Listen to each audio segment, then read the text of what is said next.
Перебирая в памяти эпизоды Великой Отечественной войны, я часто вспоминаю об одном чеченце, который в возрасте 14 лет, убедив военкомов в своей зрелости, добровольцем отправился на фронт. Его звали Ваха Алиев. Его храбрость в ожесточенных боях с фашистами была настолько удивительной, что молва о ней прокатилась далеко по всем фронтам. Этот сын эскадрона, совершая дерзкие рейды, опрокидывал врага под Сталинградом и Курском, в Белоруссии и Прибалтике. Ваха уже делился было с товарищами мечтами о полном разгроме гитлеровцев в Берлине, как роковой февраль 1944 года поставил свою трагическую точку в его судьбе.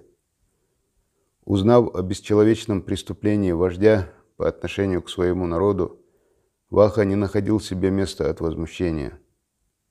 Свое негодование он отразил в письме Сталину, понимая при этом, что неминуемо погибнет.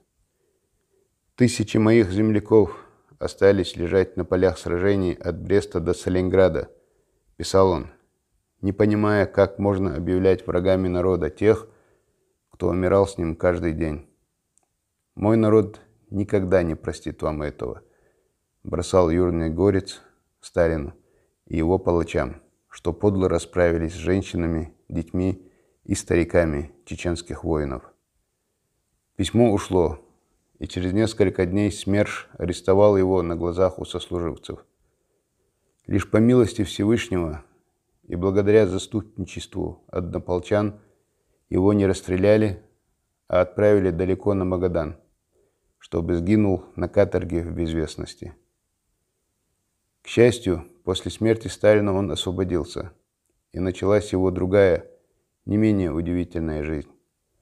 Видя смерть и страдания солдат, он еще на фронте решил заняться медициной, чтобы извлекать осколки из бойцов, хотя его осколок так и остался в израненном теле. В лагере он был фельдшером, а после долгожданного возвращения на родину он все же осуществил свою мечту, став известным врачом.